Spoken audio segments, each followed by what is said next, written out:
ఈ కాంగ్రెస్ గవర్నమెంట్ వచ్చి దాదాపుగా 2 సంవత్సరాలు అవుతుంది. మాకు ఈ 2 సంవత్సరాలు ఓపిక పట్టినాం. ఇక మాకు ఓపిక నశించిపోయింది. ఎందుకంటే రాష్ట్రంలో చాలామంది ఎస్టీ, ఎస్సీ, బీసీ విద్యార్థులే ఈ సిటీ సెంటర్ లైబ్రరీలో వచ్చి చదువుకుంటారు. ఇదే 5 రూపాయల భోజనం తిని ఇక్కడ చదువుకుంటారు. ఇదే కాంగ్రెస్ గవర్నమెంటు రాకముందు ఇదే సిటీ సెంటర్ లైబ్రరీకి చాలామంది నాయకులు ఈ లైబ్రరీకి 24 అవర్స్ ఒక్క గంట ఒక్క నిమిషం తేడా లేకుండా ఈ లైబ్రరీకి చుట్టూ తిరిగి మాకు మీరు కానీ వాళ్ళ ఉద్యోగాలు ఊడగొడితే మీకు ఉద్యోగాలు వస్తాయి, ఒక 6 నెలలు బుక్కులు పక్కన పెట్టండి అని మాకు నమ్మబలికి మాతోని తిప్పించుకొని వాళ్ళని ఉద్యోగాలు ఊడగొట్టినాం. వీళ్ళకి ఉద్యోగాలు వచ్చినాయి కానీ మాకు ఇప్పటిదాకా ఉద్యోగాలు రాలేదు. ఈ కొంతమంది అంటున్నారు, ఏమన్నా అంటున్నారు ఈ కాంగ్రెస్ వాళ్ళు, కొంతమంది పదవులు వచ్చినాక ఏమంటున్నారు అంటే, లేదు వీళ్ళు కొంతమందే ఏదో చేస్తున్నారు అని రాజకీయం చేస్తున్నారు అంటున్నారు. ఇప్పుడు రాజకీయం చేస్తున్నారని ఒక 35 లక్షల మంది నిరుద్యోగులు ఉన్నారు. అన్ని లైబ్రరీలలో, జిల్లా లైబ్రరీ కేంద్రాలలో పోయి మీరు రండి. మీరు ఆ రోజు వచ్చారు కదా ఇదే లైబ్రరీకి, ఒకసారి వచ్చి పోండి. మీరు ఎంతమంది ఉద్యోగాలు ఇచ్చారో వాళ్ళు మేము చేస్తున్నామా, అందరి బాధ గురించి మేము ఫైట్ చేస్తున్నామా వాళ్ళు చెప్తారు. ఎందుకు రావట్లేదు? ఇదే లైబ్రరీకి వచ్చి పదవులు చైర్మన్లు, తర్వాత ఎమ్మెల్సీలు, తర్వాత కొన్ని పదవులు పొందారు, నామినేట్ పదవులు పొందారు కదా, వాళ్ళందుకు ఎందుకు రండి? మీరు ఇచ్చారు కదా 70,000, మీకు ధైర్యం ఉంది కదా, 60,000 ఇచ్చారు కదా. ఒక్కొక్కళ్ళు విధంగా చెప్తారు ఒక సంఖ్యని. వచ్చి మేము ఇచ్చినాం కదా ఎందుకు అని మీరు వచ్చి ఇక్కడ మాట్లాడండి. మీ రాహుల్ గాంధీ జాతీయ నాయకుని ఇదే సిటీ సెంట్రల్ లైబ్రరీకి తీసుకొచ్చారు కదా, ఎందుకు ఈరోజు మీ రాహుల్ గాంధీని మన ఇక్కడ జెస్సీ వస్తే గ్రౌండ్కి తీసుకొచ్చారు? ఎందుకు మా లైబ్రరీకి మా నిరుద్యోగులు కనిపించట్లేదా? అంటే ఆ రోజు మా నిరుద్యోగులు కనిపించారు కానీ ఈరోజు మీ జాతీయ నాయకుడు రాహుల్ గాంధీకి మా నిరుద్యోగులు కనిపించట్లేదా? ఎందుకు రేవంత్ రెడ్డి గారు ఎందుకు మీ రాహుల్ గాంధీని ఇక్కడ ఎందుకు తీసుకురాలేట్లేదు? ఆ రోజు ఇక్కడ తీసుకొచ్చిన రాహుల్ గాంధీని ఈ నాయకులు ఎటుపోయారు? ఎందుకు ఈ రోజు తీసుకొచ్చి మా సమస్య మీ దృష్టికి, మీ జాతీయ నాయకుడి దృష్టికి, మీ ప్రభుత్వం దృష్టికి ఎందుకు తీసుకెళ్ళలేదు? ఇంకెన్ని రోజులు? ఇప్పటికైనా మా నిరుద్యోగులు ఇప్పుడు 2 సంవత్సరాలు అవుతుంది, ఒక ఏడాదికి 2 లక్షల ఉద్యోగాలు అన్నారు. మేము 2 లక్షల ఉద్యోగాలు మేము ఇవ్వలేము అని మీరు చెప్పండి. మీకు చేత కాదండి, రాజీనామా చేయండి. అంతే తప్ప మాకు నమ్మబలికి గద్దెనెక్కి ఈరోజు మేము ప్రభుత్వ సెక్టార్లో ప్రభుత్వ ఉద్యోగాలు ఇవ్వలేము అన్నట్టు మీకు 35 లక్షల మంది నిరుద్యోగులు ప్రభుత్వ సెక్టార్లో ఉద్యోగాలు ఇవ్వమన్నట్లేదు సార్. మీరు మేనిఫెస్టోలో చెప్పిన 2 లక్షల ఉద్యోగాలు మాత్రమే నింపండి, అవి నోటిఫికేషన్ ఇవ్వండి. ఎవరు టాలెంట్ ఉంటే వాళ్ళు ఆ నోటిఫికేషన్కి అప్లై చేసుకుంటారు. వాళ్ళకి ఏజ్ లిమిట్ లేదు, పెళ్ళిళ్ళు కావట్లేదు, నానా రకాల రూమ్ రెంట్లు కట్టుకోలేక నానా ఇబ్బంది పడుతున్నారు. మరి మీరు ఎందుకు డీలా చేస్తారు? ఎందుకు నమ్మబలికిస్తారు? ఇంకా ఎన్ని రోజులు చెప్తారు? ఈ విధంగా మీరు అబద్ధాలు చెప్పి, మన అసెంబ్లీలో కూడా అబద్ధాలు చెప్పారు, ఉస్మానియా యూనివర్సిటీకి వచ్చి అబద్ధాలు చెప్పారు. ఇంకెప్పుడు మీరు నోటిఫికేషన్ ఇస్తారు? అందుకే చెప్తున్నాం, ఖబర్దార్. మన సర్పంచ్ ఎలక్షన్లో మీరు చెప్తారు ఏదో 50% వచ్చిందని అంటారు. మీరు అది చెప్పింది అది 50% కాదు. సర్పంచ్ ఎలక్షన్ ఎట్లా ఉంటాయి అంటే మీ పార్టీ బీఫామ్తో గెలవలేదు. మీరు అనుకున్నట్టు పార్టీ బీఫామ్ స్థానిక సర్పంచ్ ఎలక్షన్ ఎట్లా ఉంటాయంటే గ్రామాల్లో క్యాండిడేట్ని బట్టి ఉంటాయి తప్ప మీరు ఏదో పార్టీ బీఫామ్ మీద మా సర్పంచ్లు గెలిచారంటారు. లేదు సార్, మీ పార్టీ బీఫామ్ మీద వాళ్ళు గెలవలేదు. వాళ్ళు స్థానికంగా అక్కడ రిలేషన్ బంధుత్వంతో ఉంటుంది కాబట్టి అట్లా గెలిచారు తప్ప అట్లా కాదు. రేపు మీరు చూస్తారు, రేపు జిహెచ్ఎంసీ ఎలక్షన్ కావచ్చు, కార్పొరేషన్ ఎలక్షన్ కావచ్చు, ఎంపీటీసీ జడ్పీటీసీ ఎలక్షన్లు కావచ్చు. రేపు మా నిరుద్యోగుల సత్తా ఏంటో చూపిస్తాం. రాబోయే స్థానిక ఎలక్షన్లో, ఈ ఎలక్షన్లో కావచ్చు, లేకపోతే ఉప ఎన్నికలు కావచ్చు, ఎమ్మెల్సీలు ఉప ఎన్నికలు, ఆ ఎలక్షన్లో కూడా మేము ఖచ్చితంగా మీకు ఎలా అయితే వాళ్ళని గద్దెనిచ్చి మీకు గద్దెని ఎలా ఎక్కించారో మేము కూడా ఇదే నిరుద్యోగులతోని ప్రభుత్వం మేము గద్దెనెక్కినాం అన్నారు కదా, అదే నిరుద్యోగులు మీ గద్దెని దింపి ఖచ్చితంగా మాకు ఇచ్చిన 2 లక్షల హామీని మేము ఖచ్చితంగా సాధించుకుంటాం. అదేవిధంగా రేపు 5వ తారీఖు మేము నిరుద్యోగుల కవతులని మేము 4వ తారీఖు పెట్టుకున్నాం. ఇది శాంతియుతంగా మేము ఈ సభని ఇందిరా పార్క్ కాడ ధర్నా చేయదలుచుకుంటున్నాం. మేము ఖచ్చితంగా రాష్ట్రంలో ఉన్న అన్ని జిల్లా కేంద్రాల్లో 35 లక్షల నిరుద్యోగులని అన్ని జిల్లాలు తిరిగి మా నిరుద్యోగులు అందరినీ చైతన్యపరిచి ఖచ్చితంగా రాష్ట్రంలో ఉన్న అన్ని 35 లక్షల నిరుద్యోగులను జమ చేసి ఖచ్చితంగా రేపు 4వ తారీఖు ఇందిరా పార్క్ ధర్నా చౌక్లో ఖచ్చితంగా భారీ బహిరంగ సభ చేస్తాం. అప్పుడు కూడా బుద్ధి లేకపోతే మిమ్మల్ని ఏ విధంగా బుద్ధి చెప్పాలో ఖచ్చితంగా మిమ్మల్ని బుద్ధి చెప్పి మిమ్మల్ని ఖచ్చితంగా దించుతామని ఈ సభా వేదికగా నిర్వహించుకుంటాను. Thank you. ఈ సమస్యను తెలియపరచడానికి అవకాశం ఇచ్చినటువంటి మీడియా మిత్రులకి ధన్యవాదాలు. అలాగే మాకు సహకరిస్తున్నటువంటి ఈ యొక్క పోలీస్ డిపార్ట్మెంట్ వారికి కూడా ధన్యవాదాలు. ఏంటంటే ఈ తెలంగాణ రాష్ట్రంలో టీఆర్ఎస్ గవర్నమెంట్ మోసం చేసిందని, మేము 2 లక్షల ఉద్యోగాలు ఇస్తామని మొదటగానే వాళ్ళు జాబ్ క్యాలెండర్ ప్రకటించి నిరుద్యోగులకు 2 లక్షల ఉద్యోగాలు ఇస్తామని బిస్వాల్ కమిటీ నివేదిక ప్రకారం 1,91,000 ఉద్యోగాలు ఆల్రెడీ ఉన్నాయి. అవి 2021 ఉన్న నివేదిక ప్రకారం ఉన్నాయి. తర్వాతకి 2022, 23 ఈ 2 సంవత్సరాలు ఒక్కొక్క సంవత్సరం 20,000 ఉద్యోగాలు వేసుకున్నా దాదాపుగా 2,40,000 ఉద్యోగాలకు పైగా ఉంటాయని ఆ రోజు కాంగ్రెస్ అన్ని సభలలో కాంగ్రెస్ పార్టీ నిరుద్యోగులకు హామీ ఇచ్చి మేము వచ్చిన మొదటి సంవత్సరంలోనే 2 లక్షల ఉద్యోగాలు ఇస్తామని వాగ్దానం చేసి నిరుద్యోగుల ద్వారా ప్రభుత్వాన్ని ఏర్పాటు చేసుకున్నటువంటి కాంగ్రెస్ ప్రభుత్వం ఈరోజు 2 లక్షల ఉద్యోగాలకు సంబంధించిన ఎలాంటి విధి విధానాలు రూపొందించకుండా వాళ్ళు ఇచ్చినటువంటి జాబ్ క్యాలెండర్ని మళ్ళీ రెండోసారి తిరగబెడుతూ మరగబెడుతురు తప్ప మాకు జాబ్ క్యాలెండర్ ఇవ్వడం లేదు. 2 లక్షలకు సంబంధించిన ఉద్యోగాల గురించి ఎలాంటి ఉలుకు పలుకు లేదు. అదేవిధంగా వీళ్ళు 1969 నుంచి 2014 వరకు ఇలాగే తెలంగాణ రాష్ట్ర ప్రజల్ని ఏ విధంగా మోసం చేసిరో ఇప్పుడు కూడా మళ్ళీ తెలంగాణ ప్రజల్ని తెలంగాణ నిరుద్యోగుల్ని మోసం చేయడం మళ్ళీ స్టార్ట్ చేసిరు. ఈ ప్రభుత్వానికి ఖచ్చితంగా బుద్ధి చెప్తాం. నిరుద్యోగులంతా ఈ వచ్చే నెల ఫిబ్రవరి 4 లేదా 5వ తారీఖు రోజు మేము భారీ బహిరంగ సభ పెట్టి వీళ్ళు చేసినటువంటి మోసాలని మేము ఖచ్చితంగా ఎండగడతాం. ఈ ప్రభుత్వానికి గట్టి బుద్ధి చెప్తాం. ఈ బిస్వాల్ కమిటీ నివేదిక గురించి చెప్పినటువంటి మీరు ఈరోజు బిస్వాల్ కమిటీ నివేదిక మీ దగ్గర లేదా? మరి ఇప్పుడు ప్రభుత్వం వచ్చి కూడా 2 సంవత్సరాలు అయింది కదా, ఈ 2 సంవత్సరాలలో ఖాళీలు ఏర్పడలేదా? ఈ ఖాళీలు ఏమైపోయినాయి? అంతకుముందుకున్న 2,40,000 ఉద్యోగాలు బిస్వాల్ కమిటీ నివేదిక ప్రకారం ఉన్నటువంటి 191,000 ఉద్యోగాలు మరి ఆ 2 సంవత్సరాల్లో ఏర్పడిన ఖాళీలు మళ్ళీ ఈ 2 సంవత్సరాలు మీ ప్రభుత్వం వచ్చినాక 2 సంవత్సరాల కాలంలో ఏర్పడినటువంటి ఉద్యోగాల పరిస్థితి ఏమిటి? ఈ ప్రభుత్వం అడ్మినిస్ట్రేషన్ సరిగ్గా జరగట్లేదు. ఉద్యోగ నియామకాలు సరిగ్గా లేక ఈ అడ్మినిస్ట్రేషన్ సరిగ్గా చేయకుండా వీళ్ళు మంచిగా విదేశాల పర్యటనలు చేస్తున్నారు, మంచిగా మెస్సీని తెచ్చుకొని మంచిగా గేమ్స్ ఆడుకుంటున్నారు తప్ప నిరుద్యోగులకు ఉద్యోగాలు ఇచ్చే ఆలోచన వీళ్ళకి లేదు. వీళ్ళు పెద్ద కమిటీలు పెట్టి పెద్ద వాళ్ళతో రిటైర్డ్ ఐఏఎస్ఎస్ తోటి నిరుద్యోగులకు సంబంధించినటువంటి స్కిల్స్ డెవలప్మెంట్ ప్రోగ్రామ్స్ పెడతాని ఇవన్నీ కల్లిబుల్లి కబుర్లు చెప్పి నిరుద్యోగులను మోసం చేసిరు. నిండు సభలలో ప్రధానమంత్రిగా అభ్యర్థిగా ఉన్నటువంటి రాహుల్ గాంధీ వచ్చి ఆ రోజు చిక్కడపల్లి లైబ్రరీస్ దగ్గరికి వచ్చి వాగ్దానం చేసిండు. 1 సంవత్సరం 2 లక్షల ఉద్యోగాలని ప్రతి ఒక్క ఎమ్మెల్యే క్యాండిడేటు వాళ్ళ నియోజకవర్గాలలో పెద్ద పోస్టర్లు పెట్టి 1 సంవత్సరంలో 2 లక్షల ఉద్యోగాలని వాళ్ళు పేపర్లలో వేసి స్టేట్మెంట్ ఇచ్చారు. ఆ ఉద్యోగాల గురించి ఏనాడు ఈ ప్రభుత్వము కనీసము దృష్టి పెట్టట్లేదు. మాకు 2 లక్షల ఉద్యోగాలు ఖచ్చితంగా ముక్కు వెండి వసూలు చేసే వరకు నోటిఫికేషన్స్ ఇప్పించుకునే వరకు మేము వాళ్ళని వదిలిపెట్టము. 2 లక్షల ఉద్యోగాలు అనే మాటను వీళ్ళు పక్కన పెట్టినారు. రెండోది ఈ గ్రూప్ వన్ పైనటువంటి జరిగినటువంటి అవకతవకలపైన మేము ఈ కేసు ఈరోజు జడ్జిమెంట్ ఉండే, ఇది 5వ తారీఖు వస్తుంది. ఈ జడ్జిమెంట్ కూడా మా నిరుద్యోగుల పక్షాన్ని మా పిటిషనర్ పక్షాన్నే అనువుగా వస్తుంది. ఎందుకంటే మా సైడు న్యాయం ఉంది కాబట్టి న్యాయ వ్యవస్థ పైన మాకు పూర్తి నమ్మకం ఉంది. సింగిల్ బెంచ్లో మేము గెలిచినాం, డివిజనల్ బెంచ్లో కూడా నిరుద్యోగులకే అనుకూలంగా వస్తుందని మా యొక్క గట్టి నమ్మకం.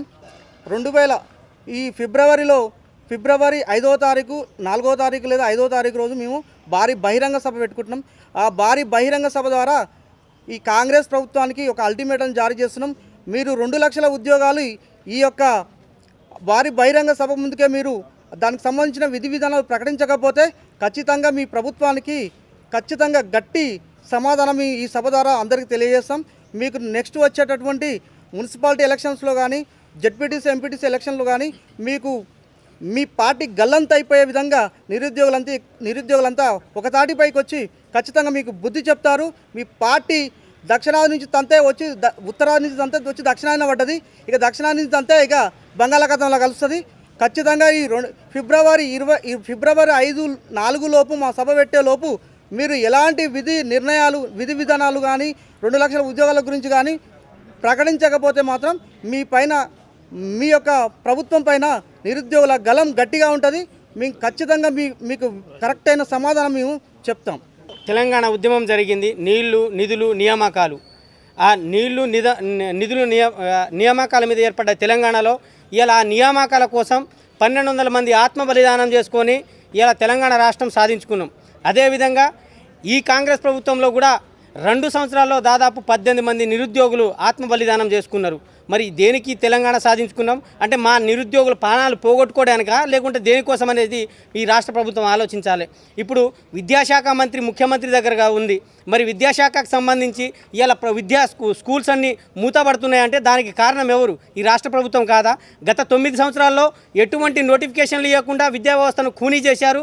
మళ్ళీ ఇప్పుడు ఈ ప్రభుత్వంలో కూడా ఈ 2 సంవత్సరాలు దాదాపు 11-12 సంవత్సరాల నుంచి ఈ రాష్ట్ర ప్రభుత్వం విద్యా వ్యవస్థను ఖూనీ చేస్తూ ఉంది. దాంట్లో ఉద్యోగాలు నింపక డిఎస్సి ద్వారా.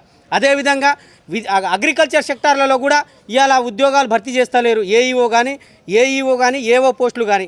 దానివల్ల ఇవాళ రాష్ట్రంలో యూరియా కొరత ఎంత ఉంది ఏందనేది ప్రతి పొలం దగ్గర పోయి ప్రతి గ్రామానికి పోయి ఇంత యూరియా అవసరం ఉందని చెప్పేసి వాళ్ళు ఉద్యోగస్తులు నియామకం చేస్తేనే ఆ యూరియా అనేది మన తెలంగాణ రాష్ట్రంలో ఇంత అవసరం ఉందని తీసుకొచ్చి చెప్పి తీసుకురావడానికి అవగాహన ఉంటుంది. కానీ అలాంటి ఉద్యోగాలు కూడా భర్తీ చేయట్లేదు. అదేవిధంగా పవర్ సెక్టార్కి సంబంధించిన కాడి ఇలా విద్యుత్ సెక్టార్లలో కూడా ఉద్యోగాలు భర్తీ చేయలేక ఇలా విద్యుత్ అనేది కట్ చేయడం జరుగుతూ ఉంది. ఈ విధంగా చెప్పుకుంటూ పోతాను. ఈ అటవీ శాఖకు సంబంధించి ఇలా అడవులు నశించుకుంటూ పోతా ఉన్నాయి. మరి అటవీ శాఖకు సంబంధించి ఉద్యోగాలు భర్తీ చేస్తే కూడా మళ్ళీ ఇలా అటవీ శాఖను పరిరక్షించుకునే అవకాశాలు ఉంటాయి. ఇలా చెప్పుకుంటా పోతే ప్రతి సెక్టార్కి సంబంధించి ఉద్యోగాలు ఖాళీలు ఉండబట్టే ఇలా రాష్ట్రం యొక్క అస్తవ్యవస్థ ఏర్పడతా ఉంది. ఉద్యోగాలు లేక అంటే మీరు రాష్ట్రంలో ఉన్న ఉద్యోగాలను భర్తీ చేయకుండా మీరు జల్సాలకు ఏర్పాటు చేసుకొని ఇలా దేశాలు విదేశాలు తిరుగుతూ ఉన్నారు. నిధులను మొత్తం కుల్లగొట్టుకొని మీరు ఇక్కడ నుంచి మూటలు మోసి ఢిల్లీకి పంపిస్తూ ఉన్నారు. అంటే ఉద్యోగాలు భర్తీ చేయకుండా ఇలా మా నిరుద్యోగులు పొట్టగొడతా ఉన్నారు. కాబట్టి రాష్ట్ర ప్రభుత్వం వెంటనే మీరు చెప్పినట్టుగా 2 లక్షల ఉద్యోగాలు భర్తీ చేయాల్సిందే. లేని పక్షంలో ఈ రాష్ట్ర ప్రభుత్వానికి ఏ విధంగా బుద్ధి చెప్పాలో మా నిరుద్యోగులకు తెలుసు. బరాబర్గా రేపు ఫిబ్రవరి 4వ తారీఖు నిరుద్యోగుల మహాగర్జన నిర్వహించుకోబోతున్నాం. ఆ తర్వాత మీరు ఈ లోపు మీరు నోటిఫికేషన్ 2 లక్షలకు సంబంధించిన జాబ్ క్యాలెండర్ విడుదల చేయకపోతే మీ భర్తమని చెప్తా ఉన్నాం. ఇవాళ రాజస్థాన్లో ఉద్యోగ నోటిఫికేషన్ ఇస్తాం 1 లక్ష ఉద్యోగాలతో అని చెప్పి వాళ్ళు మేనిఫెస్టోలో పెట్టిన విధంగా ఉద్యోగ నోటిఫికేషన్ విడుదల చేసిరు. ప్రతి ఏ రోజున నోటిఫికేషన్ విడుదల అవుతుంది, ఏ రోజున ఆన్లైన్ చేసుకోవాలి, ఏ రోజున ఎగ్జామ్ ఉంటుంది, ఏ రోజున రిజల్ట్ ఉంటుంది, ఎన్ని పోస్టులు ఖాళీలు ఉన్నాయి, కేటగిరీ వైజ్గా ప్రతిదీ స్పష్టంగా ఇవ్వడం జరిగింది. అదేవిధంగా మీరు కూడా ఈ తెలంగాణ రాష్ట్రంలో ఆ విధంగా జాబ్ క్యాలెండర్ రిలీజ్ చేయాలి. అయితే ఎవరు దేనికి చదువుకోవాలో చదువుకుంటూ ఉంటారు. కానీ అలా చేయకుండా మా నిరుద్యోగులకు త్వరలో నోటిఫికేషన్ అని చెప్పేసి ఆశ కల్పించి మా జీవితాలను ఆగం చేస్తూ ఉన్నారు ఈ రాష్ట్ర ప్రభుత్వం. కాబట్టి మీరు ఉద్యోగ నోటిఫికేషన్ ఇచ్చి 2 లక్షల ఉద్యోగ నోటిఫికేషన్ ఇవ్వాలి. దానికి సంబంధించి జాబ్ క్యాలెండర్ రిలీజ్ చేయకపోతే మాత్రం మరో తెలంగాణ ఉద్యమం రాబోతుంది. మళ్ళా 4వ తారీఖు అయిన తర్వాత అప్పటికీ మీరు చలనం కలగకపోతే తెలంగాణలో మిలియన్ మార్చ్ చేస్తాం. రోడ్డు వ్యవస్థను మొత్తం ఎక్కడికక్కడ బంద్ చేసి ఈ రాష్ట్రంలో మరో తెలంగాణ ఉద్యమం లాగా నిరుద్యోగుల ఉద్యమం మేము మొదలుపెట్టబోతున్నాం. కాబట్టి రాష్ట్ర ప్రభుత్వం దీన్ని దృష్టిలో పెట్టుకొని వెంటనే 2 లక్షల ఉద్యోగ నోటిఫికేషన్ ఇచ్చి దానికి సంబంధించి జాబ్ క్యాలెండర్ రిలీజ్ చేయాలని చెప్పేసి ఈ రాష్ట్ర ప్రభుత్వానికి డిమాండ్ చేస్తా ఉన్నాం. అందరికీ తెలుసు ఈ ప్రభుత్వం అన్ని మాయ మాటలు, బూటకం మాటలు, పొద్దున లేస్తే పచ్చి అబద్ధాలు ఆడుతుంది. 2 లక్షల ఉద్యోగాలు ఇవ్వలేదు, మనీ ఇవ్వలేదు. మాకంతా తెలుసు, నిరుద్యోగులు కూడా అంతా తెలుసు. జిల్లా స్థాయిలో, మండల స్థాయిలో, అన్ని స్థాయిలో కూడా నిరుద్యోగులు కూడా ఆవేశంతో ఉన్నారు. ఇలా అన్న ఒక పిలిపినియని మేము వస్తాం, మా సొంత ఛార్జీలు పెట్టుకుని వస్తామన్నా అంటే కూడా మేము మొన్న కూడా 21కో 22 ప్రోగ్రాం పెట్టుకుందామంటే కూడా పోలీస్ వాళ్ళు కూడా మాకు సహకరించారు. మీరు ఫిబ్రవరి 4th పెట్టుకునంటే ఫిబ్రవరి 4th మహాధర్నాకు సిద్ధమవుతున్నాం. ఊళ్ళలో ఉన్న గ్రామ స్థాయిలో ఉన్న అందరు నిరుద్యోగులు కదలి రావాలి. ఇది నా ఒక్క ప్రోగ్రాం కాదు, నా ఇంటి ప్రోగ్రాం కాదు. ఎందుకంటే 2 లక్షల ఉద్యోగాలని చెప్పి మాయమాటలు చెప్పి ఇవాళ మంచిగా దేశాలు దావోసులు అన్నీ తిరుగుతున్నారు. మనమేమో ఖాళీ కడుపులతో ఖాళీ జేబులతో అశోనర్లో తిరుగుతున్నాం. మనకు ఉద్యోగాలు లేవు. 2 లక్షల ఉద్యోగాలు అని చెప్పారు. యాడిపోయిన 2 లక్షల ఉద్యోగాలు. ఇలా కూడా బొగ్గు కంపెనీ, ఆ కంపెనీ, ఈ కంపెనీ, మా తమ్ముడికి వాటర్ లేదు వాడు మాట్లాడతాడు, మా తమ్ముడికి సుషి కంపెనీ రాలేదు వాడు మాట్లాడతాడు. అందరూ కూడా ఈ తెలంగాణ రాష్ట్రంలో ఉన్న ఎమ్మెల్యేలు అందరూ దొంగలే. అందరూ వాళ్ళ కుటుంబాల కోసమే మాట్లాడుతున్నారు. మన కోసం మాట్లాడే నాదుడు ఎవ్వడు కూడా ఉండడు. కాబట్టి మన కోసము మనమే ఫైట్ చేసుకోవాలి. రాబోయే రోజుల్లో ఫిబ్రవరి 4వ తారీఖున పెద్ద మహాధర్నా రాష్ట్రంలో అప్పుడెప్పుడో చేసినాం. ఎప్పుడో తెలంగాణ ఉద్యమంలో 1969లో 52లో అంత ఉద్యమాలు చేసినాం. ఇప్పుడు కనుక అలాంటి తరహా ఉద్యమాలు చేయకపోతే మాత్రం మనకు నోటిఫికేషన్స్ రావు. అదేవిధంగా ఇలా గ్రూప్ 1లో ఏం జరిగింది అందరికీ తెలుసు. ఇలా 29 తీసుకొచ్చి ఎస్సీ ఎస్టీ బిడ్డలు అన్యాయం చేశారు. ఇలా మళ్ళీ అంటున్నారు బీసీ పిల్లలు ఎక్కువ వచ్చారు, బీసీ పిల్లలు ఎక్కడొచ్చారు, బీసీ పిల్లలు ఎక్కడ కూడా బీసీ పిల్లలు రాలేదు. ఇలా ఓసీ అంటే ఓపెన్ కేటగిరీలో అంతా రెడ్డిలే అనుకుంటూ మాట్లాడుకుంటారు. కాబట్టి దీని మీద కూడా మనం చర్చ పెట్టాలి. కాబట్టి అందరూ కూడా ఫిబ్రవరి 4th తరలి రావాలని నిరుద్యోగుల తరపున అందరూ కూడా ఎవరైతే అనుకున్న నిరుద్యోగ నాయకులు అందరూ అనుకుంటున్నారో వాళ్ళందరి తరపున కూడా మేము కోరుకునేది ఒకటే, ఫిబ్రవరి 4th అందరూ తరలి రావాలి. వాళ్ళకి అన్ని సదుపాయాలు ఇక్కడ కల్పిస్తాము.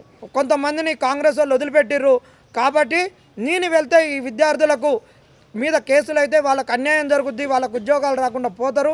వాళ్ళైతే ఏ ఉద్యోగాల గురించి కొట్లాడుతున్నారో ఆ ఉద్యోగాలు రావని ఆ రోజే వారు చెప్పిర్రు. అక్కడ ఉన్నటువంటి సెంట్రల్ మినిస్టరే చెప్పిండు.